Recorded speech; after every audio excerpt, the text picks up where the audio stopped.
오늘 주시는 요한복음 11장 이 17절에서 27절에 있는 말씀은 이제 예수께서 지금까지 말씀하셨던 그 생명이라고 하는 것, 그 생명에 대한 것을 이제 구체적으로 우리에게 보여주시는데, 지금까지는 주님이 생명을 주시는 것이 살아있는 사람들에게 병을 고쳐주거나 눈을 떠서 앞을 보게 하거나 그리고 새로운 그런 세상을 바라보는 것을 주셨다면, 이제 주님이 주시는 것은 이제 죽은 자를 살리는 부활, 그 부활을 통한 영원한 생명을 주시는 것을 이제 행하시는 것이 오늘 17절 이하에서 우리에게 주시는 말씀이고, 오늘 주시는 17절에서 27절의 말씀의 핵심은 25절에 있는 나는 부활이요 생명이니 나를 믿는 자는 죽어도 살겠고 무릇 살아서 믿는 자는 영원히 죽지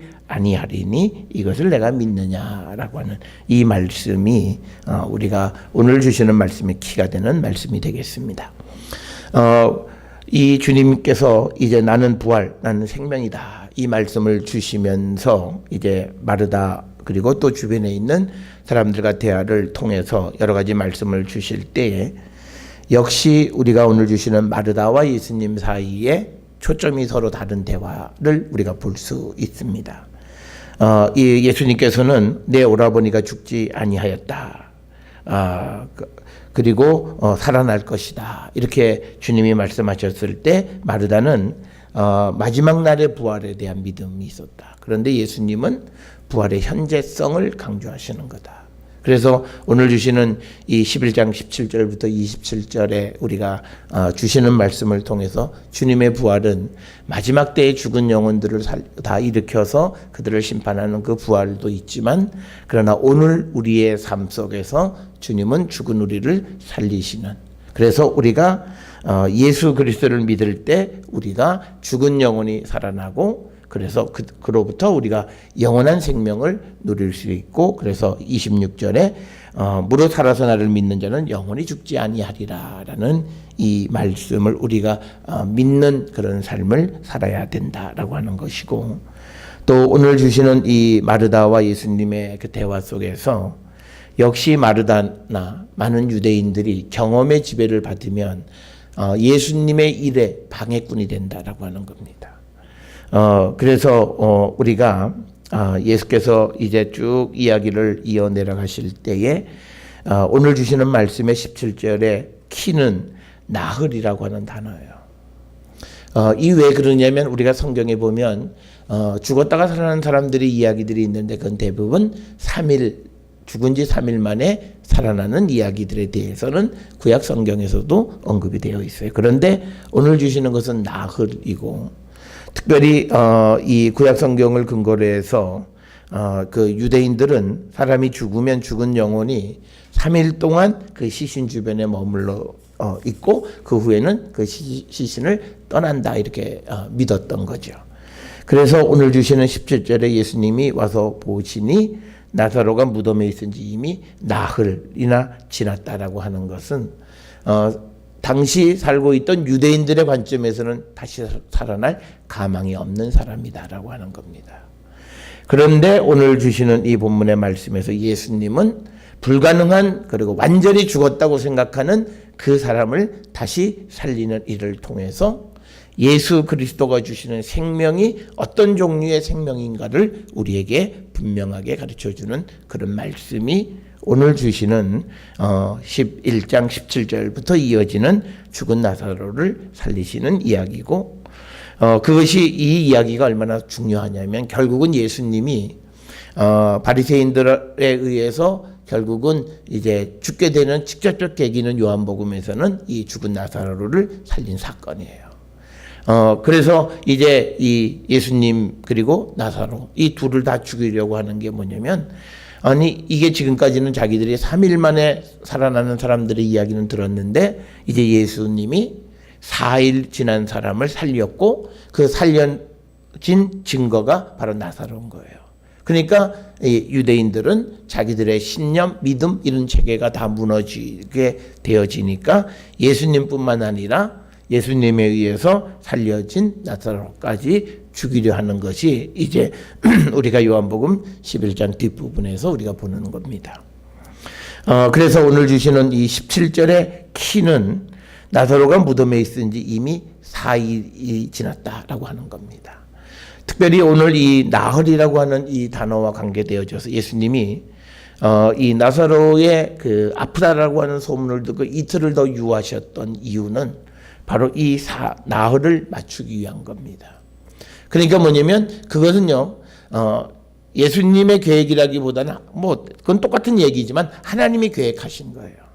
이제 나사로의 아픔과 죽음을 통해서 이제 하나님께서는 예수님이 행하시는 이적을 통해서 예수 그리스도가 하나님 보내신 하나님의 아들이심과 그에게 참 생명이 있다라고 하는 것을 구체적으로 보여지는 것으로 사람들에게 증거하시려는 기회를 삼으신 거죠. 그래서 우리가 예수님이 이틀을 더 유하신 거고, 그 이틀을 더 유하셨던 이유가 예루살렘에 가게 되면 유대인들에 의해서 다시 잡히게 되는 것이 두려워서 머뭇거리셨던 그런 모습이 아니라 하나님의 섭리 가운데 하나님의 그 타임 스케줄을 위해서 이틀을 더 유하시다가 그 다음에 이 베다니로 오시게 됐다라고 하는 겁니다. 그러니까 이게 카이로스예요. 주님의 때는 이렇게 정해지는 거예요. 그래서 우리가 이 사건을 통해서 중요한 것은요, 우리는 마르다 마리아가 오늘 지속적으로 오늘도 우리에게 주시는 21절에 예수께 여짜오되 주께서 여기 계셨더라면 내 오라버니가 죽지 아니하였겠나이다. 조금만 일찍 오셨더라면, 이런 약간의 아쉬움이 담겨져 있는 표현인 거죠. 주님이 무슨 일인지 모르지만 이틀을 더 유하다 오시. 근데 제자들은 그 사실을 알지요. 예수님이 소식 듣고 별로 바쁜 일도 없는데 주님이 이틀을 더 계시다가 오시는 거는 이 나흘이 지나서 그 죽은 자를 살리시려는 하나님의 계획 속에. 그래서 우리가 하나님이 하시는 일은요, 우리 생각에는 급하지만 하나님은 시간을 늦출 때가 있다라고 하는 거예요. 우리가 그것을 믿음으로 받아들일 수 있는 것이 그게 정말 순종하는 믿음이다라고 하는 겁니다. 그래서 오늘 주시는 말씀에 나흘이라고 하는 이 단어 자체가 갖는 의미는 굉장히 큰 그런 의미가 있다라고 하는 거고, 이 나흘을 맞추기 위해서 예수님은 이틀을 더 유하다가 이제 베다니로 오셨다라고 하는 거고, 그다음에 이제 우리가 지난 시간에 보았듯이 이 15절에 보면 내가 거기 있지 아니한 것을 너희를 위하여 기뻐하노니 이는 너희로 믿게 하려 함이라. 제자들에게 예수님이 누구이시고 예수님이 정말 죽은 자를 살리시면서 생명을 주시는 분임을 분명하게 제자들에게 믿게 하기 위한 그런 하나님의 계획 속에서 예수님은 죽은 지 나흘 만에 나사로의 무덤을 찾으셨다라고 하는 것, 이것을 우리가 꼭 기억을 하셔서 이 서론 부분에 나타나 있는 어떤 때를 얘기하는 이 말 자체가 이 전체 이야기를 풀어가는 데 있어서 우리에게 주는 그런 소위 캐리그마는 대단하다라고 하는 것. 그래서 우리는 모든 것이 내 계획이 아니다. 마리아나 마르다의 계획이 아니다. 그래서 오늘 그 주시는 말씀에 예수께서 여기 계셨더라면 하는 말을 마르다뿐만 아니라 마리아도 똑같은 말을 하는 것은 굉장히 아쉬움이 있는 거예요. 그런데 이 아쉬움 속에는 한 가지 이들에게 부족한 건 뭐냐면 예수께서 그 22절에 말하죠. 나는 이제라도 주께서 무엇이든지 하나님께 구하는 것을 하나님이 주실 줄을 아나이다. 이게 믿음인데요. 이 마르다의 이 믿음이 말로서는 아주 대단한 믿음이에요. 그런데 행실로는 믿지 못하는 겁니다. 그 모습은 이제 우리가 내일 보게 되어지는 이 돌을 굴리라고 했을 때 주저하는 마르다의 모습에서 나타나는 거예요. 그래서 우리도 오늘 주시는 이 본문의 말씀을 통해서 무엇보다도 중요한 것은 뭐냐면 우리의 입으로의 고백보다 더 중요한 것은 그 고백에 걸맞는 삶을 살아가는 거예요. 그래서 우리가 기독교는 우리가 입으로 시인하고 우리가 마음으로 믿고 입으로 시인한다라고 하는 성경에서 시인하고 말한다라는 말의 그 참된 의미는 말하면 행동하는 거예요. 왜냐하면 이건 아주 간단한 거예요. 하나님을 믿고 예수 그리스도를 믿는 사람은 진실한 사람이에요. 근데 그 사람의 진실성은 뭐냐? 말한 대로 지키는 거예요. 그래서 하나님 앞에 서원하고 말한 그 기도한 것이 비록 너에게 손해가 될지라도 그걸 지키는 거예요. 그게 우리가 믿음의 삶의 기본적인 전제예요. 그러니까 말한 것을 안 지킬 수도 있다라고 하는 말을 하는 것은 신앙에서는 전제되어 있지 않는 겁니다. 그거는 하나님과의 관계, 특히 세상을 살아가는데 우리가 믿음 안에 있는 사람이 신뢰성의 근본적인 문제가 되는 거예요. 그래서 오늘 주시는 이 본문에서 보면 마르다가 예수님에 대해서 고백하고 하는 모든 것들은 굉장히 대단한 것 같지만 그러나 이 여인도 아직 행실로 그대로 이어지는 모습은 부족하다. 이 부족함은 우리가 잘 알다시피 아직 이들은 예수 그리스도의 영광, 즉 주님이 십자가에 돌아가셨다 3일 만에 부활하시고 승천하시는 그 사실을 체험하지 못했어요. 그래서 뭐냐면 이게 우리에게 가르쳐 주는 건요, 경험과 우리의 지식적인 그런 믿음이 갖는 한계입니다. 우리가 지식적으로 다 믿겨져요. 우리가 예수님의 말씀, 성경에 있는 말씀 합리적으로 막 조합을 해서 이건 정말 맞는 말씀이다 이렇게 돼. 그렇지만 그것이 갖는 한계는 자기의 경험 세계를 넘어서는 어떤 일이 왔을 때 그는 주저하고 말한 대로 따라가지 못하는 그런 모습, 그리고 더더욱 우리가 그 초점이 주님과 같은 초점을 갖지 못하는 거예요. 그래서 우리가 항상 하나님의 말씀을 우리가 볼 때에 성령 안에서 주님의 눈으로 말씀을 보는 그런 자세가 우리에게 필요하다라고 하는 겁니다. 자, 그래서 우리가 나흘이 되었다. 그런데 우리가 이 나흘이 되었다라고 하는 이 사건은요, 우리가 이어지는 39절에 보게 되면 이제 예수님이 돌을 옮겨 놓으라.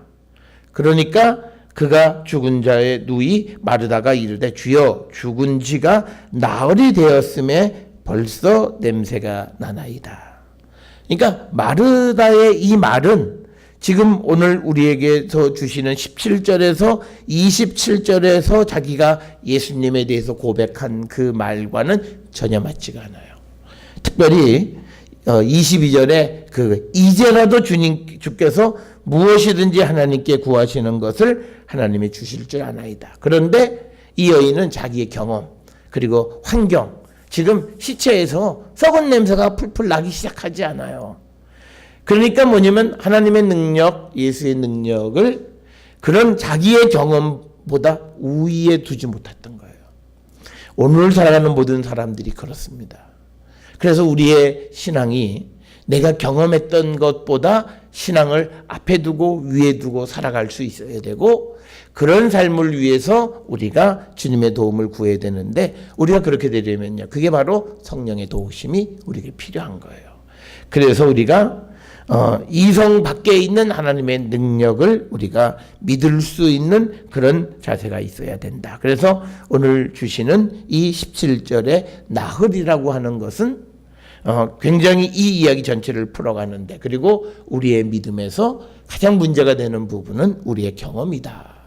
그래서 우리의 경험은 정말 22절에 있는 것을 주님께서 무엇이든지 하나님께 구하시는 것을 하나님이 주실 줄 믿나이다. 이 말과 같은 말은 하나님은 무엇이든지 계획하신 대로 이루시는 분이시다는 것과 같은 거예요. 그러니까 하나님이 하시기만 하면 무엇이든지 하실 수 있다.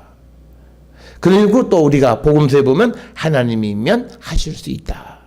하나님으로 할 수 있다라고 하는 그런 말과 같은 것. 그래서 이것이 단순히 입술의 고백으로 그치는 것이 아니라 우리의 삶으로 나타날 수 있어야 된다. 그래서 오늘 주시는 이 요한복음 11장의 말씀은 예수님께서 죽은 자를 살리시는 것, 그 사건, 그래서 그들에게 예수님이 진정한 생명이고 부활이다라고 하는 것을 보여주는 것도 있지만, 더 중요한 것은요, 정말 예수님을 믿고 따른다라고 하는 것이 무엇이고, 그리고 아마 당시에는 예수님 제자 빼놓고는 이 마리아, 마르다, 나사로 이 가족들의 믿음이 아마 굉장했을 거예요. 그러니까 우리가 보면 예수님께서 사랑하시는 나사로. 이런 표현들이 이 11장 첫 부분에 등장하는 거예요. 그럼에도 불구하고 그들의 믿음은 아직까지 그냥 지식적, 경험적 믿음 속에 머물러 있다라고 하는 거죠. 그래서 우리는 이제 성령 강림절을 앞두면서 우리의 믿음이 이 경험을 넘어서야 돼요. 그래서 오늘날 우리가 한국 기독교가 직면해 있는 위기는 경험에 제한된 하나님이에요. 내가 경험했던 것을 넘어서지 못하는 하나님이에요. 그리고 그 경험을 넘어서려면 뭐냐? 또 다른 경험을 하면 넘어서요. 그러니까 계속 표적과 경험에만 우리가 매몰되어져 있는 믿음의 삶을 살아가고 있는 이 틀이 깨지지 않으면 우리의 믿음은 굉장히 위기를 직면할 수밖에 없다. 그래서 우리가 예수께서 우리에게 당시 유대인들의 모습, 네가 표적을 본고로 믿느냐, 보지 않고 믿는 믿음이 크다라고 하는 이 말씀을 우리가 진실되게 마음속에 받아들여서 오늘 우리가 살고 있는 시대는 유물론적인 사관이 큰 바탕이 돼서 물증적, 실증적으로 보여지는 것만 믿으려고 하는 시대예요. 이 시대에 이 보여지지 않는 그 하나님의 능력을 말로만 고백하는 것이 아니라 정말 우리의 삶으로 고백하고 살아가는 성령 안에 있는 믿음의 모습이 오늘 우리에게 필요한 믿음의 모습이다라고 하는 것을 오늘 시작하는 이 17절부터 27절로부터 쭉 설명하고 있다라고 하는 겁니다. 18절에 보면 베다니는 예루살렘에서 가깝기가 한 오리쯤 되었다. 성경에는 오리라고 되어 있지 않고 15스타디온이라고 되어 있어요.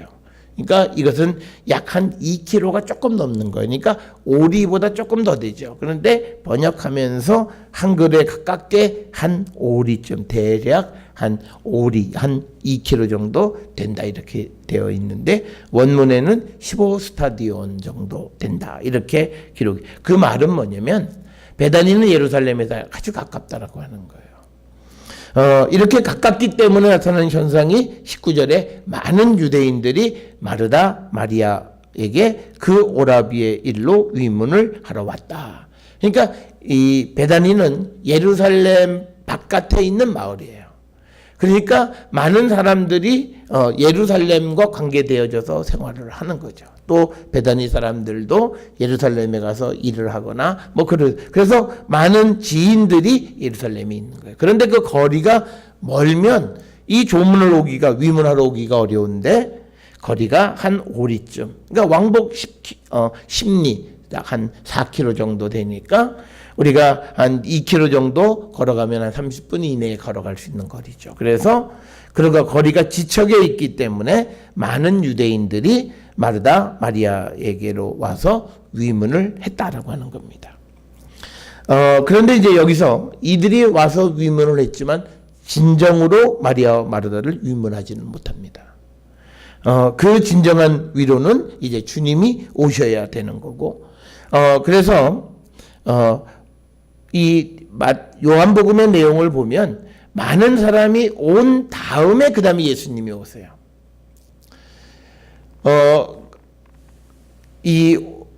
오늘 주시는 이 본문의 상황은 이거예요. 우리가 유대인들은 기후적인 이유 때문에 사람이 죽으면 당일 장례를 치러요. 묻어버려요. 그러면서 애곡의 기간을 쭉 한 일주일 동안 갖는 거예요. 그 중에서 묻고 애곡 기간이 한 3일 지났다는 거예요. 그러면서 많은 사람들이 위문을 온 거예요. 그 이유는 이곳의 기후적인 이유 때문에 그런 겁니다. 그러니까 우리가 이걸 잘못 생각하면 사람이 죽고 장례되는 상황, 장례를 우리 5일장, 7일장 그런 개념이 아니라 일단 시체는 죽으면 24시간 이내에 매장을 하고 그 다음에 후에 애곡의 기간을 갖는 겁니다.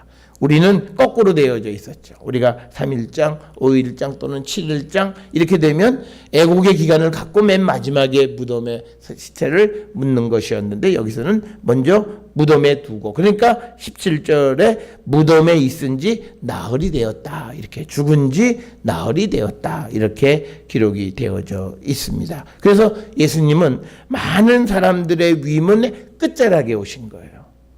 그래서 이제 예수님이 이제 오시는데 그 오시는 예수님의 오심은 19절에 많은 유대인들과 대비되는 게 있어요. 많은 유대인들이 마르다 마리아를 위문하러 왔지만 진실된 위문은 못합니다. 그 진실된 위문은 이제 예수께서 행하시는 것을 우리가 볼 수 있고요. 그래서 마르다가 예수님 오신다는 소리를 듣고 나가서 맞이하되 마리아는 집에 앉아 있더라.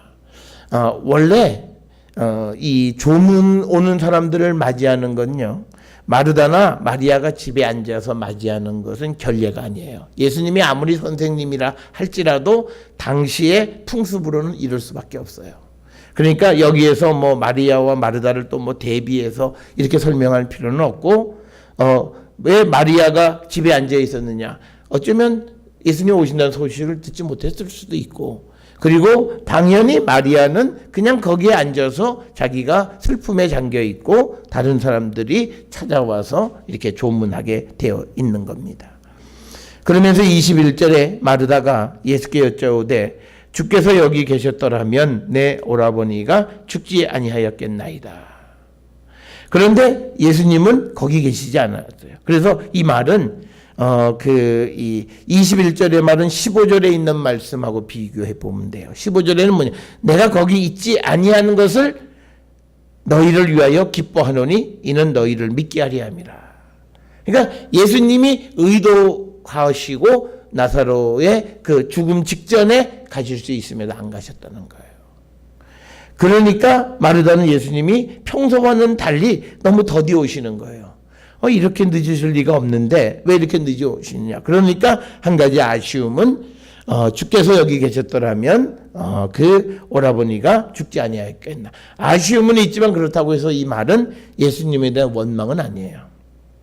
그냥 좀 계셨더라면 하는 아쉬움의 표현이다라고 하는 거고, 그리고 이 말은요 32절에 보게 되면 나중에 마리아가 예수님 오셨다는 얘기를 듣고 그때도 그 발 아래 앞에 엎드려 이르되 주께서 여기 계셨더라면 내 오라버니가 죽지 아니하였겠나이다. 그러니까 뭐냐면 두 어누이가 굉장히 마음속에 주님만 계셨더라면 우리 오라버니가 죽지 않았을 텐데, 하여튼 주님은 늦게 오셔서 죽은 지 나흘이 지나서 오셨는데, 이 늦게 오신 이유는 다른 이유가 아니라 이제 이 나사로의 죽음을 통해서 하나님의 영광과 아들의 영광을 위한 일을 위해서 늦게 오신 거예요. 그리고 이제 예수님이 25절에 나는 부활이라고 선언을 해버리세요. 그러니까 늦게 오시고 빨리 오시고는 이제는 시간은 중요한 문제가 아니에요. 그 사람이 빨리 오셔서 그가 살아났다 죽었다가 중요한 문제가 아니에요. 왜? 죽었다 할지라도 이제 예수는 그 사람을 살릴 수 있는 능력 있는 분이시다라고 하는 것을 이제 우리에게 보여주시는 사건이기 때문에, 이게 뭐 늦게 오셨냐 빨리 오셨냐, 오히려 늦게 오셔서 죽어야만 예수님이 부활의 능력이 있으시고 그 부활은 현재의 부활을 의미하는 거라는 것을 제자들에게 믿게 하는 계기가 되어지는 것이다. 그래서 우리는 많은 사람들이 내가 주님에게 쓰임받기를 원합니다. 그러면서요, 그 주님에게 쓰임받기를 원하면서 그 타임 스케줄은 자기가 정해요. 그건 주님에게 쓰임받겠다는 기본적인 자세가 안 돼 있어요.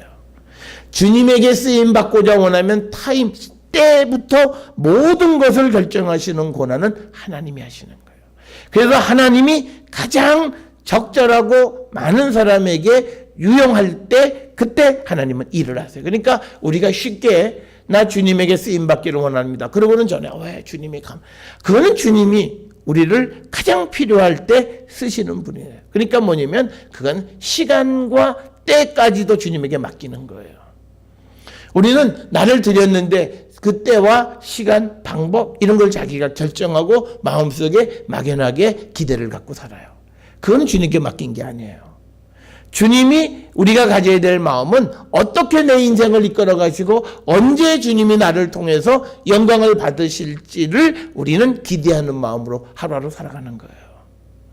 그래서 언젠간 우리의 삶의 한순간 주님이 우리를 쓰실 수도 있고, 그 다음에 그 쓰시는 시간의 길이가 길 수도 있고, 길냐 짧으냐 이건 중요하지 않다. 주님이 쓰시는 것이다. 그래서 이제 그 마르다의 고백이 있고 22절에 그렇지만 오라버니가 죽었지만 이제라도 주께서 무엇이든지 하나님께 구하시는 것을 하나님이 주실 줄 아나이다. 그런데 여기서요, 무엇이든지라고 하는 말에는 모든 가능성을 다 열어놔야 돼요. 그런데 마르다는요, 자기의 경험 속에서 죽은 지 4일이 지난 사람을 살리는 일은 예외로 해버린 거예요. 그러니까 이제 예수님께서 이제 무덤에 돌을 굴리라고 그랬을 때 다시 한번 죽은 지 벌써 4일이나 지났고 시체가 부패하기 시작했습니다. 이렇게 얘기하는 거예요. 그러니까 우리가 무엇이든지 하나님께 구하는 것을 하나님이 주실 줄 아나이다라고 하는 이 믿음의 그 무엇이든지는 제약적인 거예요. 자기가 믿지 못하는 건 빼버리고 믿게 되어져. 그리고 그 다음에 이건 또 무엇과 똑같으냐면요, 우리가 무엇이든지 하나님께 구하는 것을 하나님이 주실 줄 아나이다를 이야기하면서 우리는요, 여기다가 자기의 개인적인 것들을 집어넣어요. 이건 역시도 하나님의 능력을 굉장히 축소시키는 거예요. 그러니까 우리가 기도할 때 자신의 개인적인 기도에 매몰되어 있는 사람들은 하나님의 능력을 단지 딱 하나예요. 돈 주시는 분, 건강 주시는 분, 그리고 뭐 사업을 잘 되게 하는 이런 분 정도로 밖에는 이해하지 못해요. 이거는 주님을 완전히 무시하는 거예요. 이 지금 주님의 빅픽처는 세상을 만드시고 세상에 하나님의 나라를 건설하고 그 속에서 모든 인류를 구원하기 위한 그 구원의 계획을 우리에게 보여주셨는데 우리는 겨우 그 속에서 정말 작은 그 자기의 일신상의 이유만을 가지고 하나님 앞에 기도하고 구한다면 그건 하나님의 능력을 굉장히 축소하는 그런 죄를 범하는 것과 똑같다라고 하는 거예요. 그래서 오늘 주시는 이 본문에서 무엇이든지는 주님이 계획하면 이 세상에 뭐 안 될 것은 없다. 그래서 모든 것을 다 맡길 수 있는 그런 믿음이 되어야 한다. 그래서 예수께서 이르시는 내 오라비가 다시 살아나리라. 그러니까 이 마르다가 자기가 말한 무엇이든지에 예수님은 오라비의 부활을 다시 살아나는 것을 말씀하시는 거예요. 그랬더니 마르다가 마지막 날 부활할 때에는 다시 살아날 줄을 내가 아나이다. 그러니까 마지막 심판의 때 죽은 영혼들을 다 살리셔서 그들을 의의 심판과 불심판으로 하시는 그때 살아난다라고 하는 그 미래의 부활을 믿는 거예요. 마지막 때 그때는 다 살아난다. 그랬더니 예수님께서 이제 우리에게 주시는 이 부활은 지금 일어나는 부활이라는 거예요. 특별히 이 나사로의 부활은 우리가 세상 끝날에 일어나는 부활을 얘기하는 것이 아니라 지금 이 순간 주님이 우리를 살리시고 죽은 자를 살리시는 부활의 현재성을 우리에게 강조해 주시는 사건입니다. 그래서 우리가 하나님의 나라나 예수님이 우리에게 주시는 그런 말씀들을 그런 그 비유들을 이해할 때 그 의미는 현재성과 미래성이 다 있는 거예요. 지금 죽은 자를 살리실 뿐만 아니라 마지막 때에도 그들을 살아나게 하셔서 마지막 심판을 하시는 분이시다. 그런데 이 마르다는 역시 여기서부터 주님하고 간극이 생겨나기 시작해요. 마르다는 마지막 날 세상 끝날에 일어나는 부활에 대해서 이야기하는 줄 아는 거죠. 그러니까 예수께서 이르시되 나는 부활이요 생명이니 나를 믿는 자는 죽어도 살겠고 살아서 믿는 자는 영원히 죽지 아니하리니 이것을 내가 믿느냐. 그랬더니 27절에 이르되 주여 그러하이다. 주는 그리스도시요 세상에 오시는 하나님의 아들이신 줄을 내가 믿나이다. 그런데 이 믿음이 온전하지 못한 것은 이제 39절에 예수님께서 돌을 굴려라 라고 했을 때 그 반응으로 이 마르다의 믿음이 어느 정도였는가. 그래서 여러분 우리가 우리의 믿음이 성령 안에서 온전한 믿음이 되어야 되고 미래의 주님의 능력을 우리가 조금도 제약하지 않는 그런 믿음의 삶을 살아야 된다는 거예요. 그러니까 사람들이 예수님이 생명을 주신다 그랬을 때 그 생명은 어떻게 생각했냐면 많은 사람이 세상 끝날에. 그런데 예수님은 아니다. 지금 너희들이 나를 믿으면 지금 생명을 내가 너희들에게 줌을 말씀하시는 것이 이 죽은 나사로를 살리시는 사건이에요. 그러니까 죽은 자를 어떻게 생명을 주시느냐. 그래서 등장한 개념이 부활의 개념이고 그래서 생명을 주고 그래서 죽어도 살고 그 다음에 살아서 믿는 자는 영원히 죽지 않아야 할 것이다 라고 하는 것을 말씀. 그러니까 이미 죽은 사람들, 그리고 또 이제 살아있는 사람들, 그 죽은 사람도 이제 예수를 믿는 사람들은 이제 부활, 그래서 그의 생명을 얻을 수 있고, 그 다음에 살아서 믿는 자는 영원히 죽지 않는다라고 하는 말씀을 주셨고요. 여기서 영원히 죽지 않는다라고 하는 개념은 육적으로 우리가 영적으로 죽지 않는 개념을 얘기하는 거예요. 영과 육의 두 가지 개념 다를 얘기하는 거예요. 많은 사람들이 부활의 의미를 자꾸 생각해. 그런데 오늘 주시는 말씀은 이제 먼 미래의 마지막 심판의 때에 오는 부활은 부활의 의미인 거예요. 그런데 오늘 주시는 주님의 말씀은 살아서 믿는 자는 영원히 죽지 않고, 그 다음에 또 죽어도 믿는 자는 죽어도 산다라고 하는 말씀. 그러면서 이제 마르다에게 내가 믿느냐 이걸 질문하시는 거예요. 그러니 그러하외다 이렇게 대답을 했습니다. 그러면서 주는 그리스도시고 세상에 오시는 하나님의 아들이신 줄 내가 믿나이다 이 고백을 했지만, 이 고백은 이제 뒤에 이어지는 그녀의 행동을 통해서 보면 온전한 믿음은 아니었다. 우리도 늘 주는 그리스도시요 하나님의 아들이심을 우리는 고백해요. 그런데 우리의 행동과 우리의 믿음의 삶이 이 마르다 같지는 않나 돌아보시면서 우리가 온전한 믿음 안에 살아가고 고백한 대로 살아가는 자가 되기 위해서 성령의 도우심 가운데서 성령 안에서 온전한 믿음을 소유하는 자가 되기를 결단해서 우리가 정말 주님과 함께하면 세상에 겁날 것이 없어요. 무엇이든지 하나님께 구하는 것은 하나님이 다 주시고, 비록 우리가 그리스도를 위해서 살다 죽어도 우리가 다시 살아날 수 있고 영생하는 그 소망을 우리가 확실히 믿으면 우리의 삶은 비록 현실이 어렵고 어떤 처지에 있든지 간에 우리가 두려워하지 않는 삶을 살아갈 수 있음을 우리에게 가르쳐 주시는, 부활의 현재성과 미래성 모두를 우리에게 주시는 귀한 말씀을 우리가 우리의 삶에 그대로 믿고 고백하고 이 부활의 능력이 나타나는 우리 모든 성도들이 될 수 있기를 주의 이름으로 축원합니다.